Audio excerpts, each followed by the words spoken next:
Kakinada Nagamallithota junction వద్ద ఉన్న శ్రీ సత్య దంత వైద్యశాలలో కాకినాడ ఐడిఏ సభ్యుల ఆధ్వర్యాన ప్రపంచ అనోస్మియా అవగాహన దినోత్సవం సందర్భంగా చెవి, ముక్కు, గొంతు వ్యాధుల వైద్య నిపుణులు డాక్టర్ లక్ష్మణ ప్రసాద్ అవగాహన సదస్సు నిర్వహించారు. ఈ సందర్భంగా ఆయన మాట్లాడుతూ అనోస్మియా అనేది వాసన చేసే శక్తి కోల్పోవడం అని, ఈ వైద్య పరిస్థితి గురించి అవగాహన కల్పించడానికి ప్రతి సంవత్సరం ఫిబ్రవరి 27న ప్రపంచ అనోస్మియా దినోత్సవం జరుపుకుంటున్నామన్నారు. కాకినాడ ఐడిఏ కార్యదర్శి డాక్టర్ అడ్డాల సత్యనారాయణ, సభ్యులు doctor Srivalli, doctor Nagendra, doctor Siraj విద్యార్థులు ఈ కార్యక్రమంలో పాల్గొన్నారు. అందరికీ నమస్కారం. ఈరోజు ప్రపంచ అనోస్మియా డే. అంటే ఏంటంటే మనం వాసన కోల్పోతాం. వాసన అంటే మన ముక్కు అన్నది మనం వాసన పసిగట్టడానికి ఉపయోగపడే అవయవం. అటువంటిది ఆ వాసనను తెలియకుండా మనం జరిగే ప్రక్రియని అనోస్మియా అంటారు. అది ఈరోజు జరుపుకుంటున్నాం. సో దీనికి ప్రముఖ ఏంటి వైద్య నిపుణులు డాక్టర్ లక్ష్మణ ప్రసాద్ వచ్చారు. ఈ అనోస్మియా గురించి ఏంటన్నది ఆయన చెప్తారు.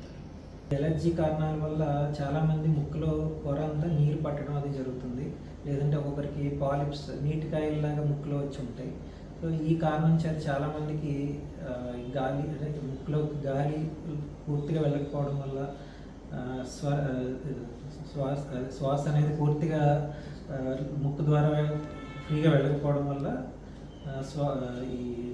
ఈ అనోస్మియా అనేది కొంచెం వాళ్ళు వ్యక్తపరుస్తూ ఉంటారు. అండ్ సెకండ్ థింగ్ ఏంటంటే ఇన్ఫెక్షన్స్. కామన్గా మన కోవిడ్లో కూడా చూసాం. చాలామంది ఆ టైంలో ముక్కు నాకు వాసనలు అవి తెలియట్లేదు అనేది చాలామంది చెప్పడం జరిగేది అప్పుడులో.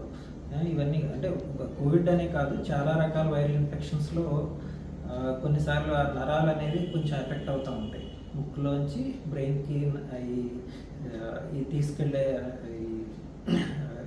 ఈ యొక్క సెన్సేషన్ తీసుకెళ్లే నరాలు అనేవి ఎఫెక్ట్ అవుతాయి.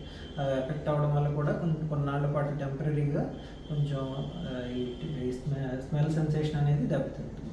చాలాసార్లు ఇలాంటివి మనం ట్రీట్ చేస్తే మళ్ళీ నార్మల్గా వచ్చే అవకాశాలు ఎక్కువగా ఉంటాయి.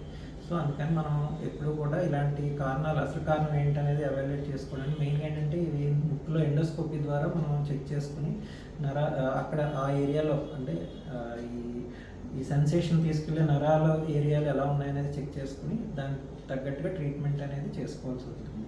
ఇదే కాకుండా రేర్గా కొంతమందిలో మనం ట్యూమర్స్, ముక్కు బ్రెయిన్కి మధ్యలో ఉండే ట్యూమర్స్ వల్ల కూడా కొన్నిసార్లు ఈ సెన్సేషన్ అనేది దెబ్బతింటూ ఉంటుంది. సో కారణాలు ఇలాగ అనేకంగా ఉన్నా మనం ఫస్ట్ థింగ్ ఏంటంటే ముక్కుకు సంబంధించి ఇన్డెప్త్ కారణం, అసలు మనం రూట్ కాజ్ ఏంటి అనేది చూసుకోవడానికి ఎండోస్కోపీ ఒకటి చేస్తాము.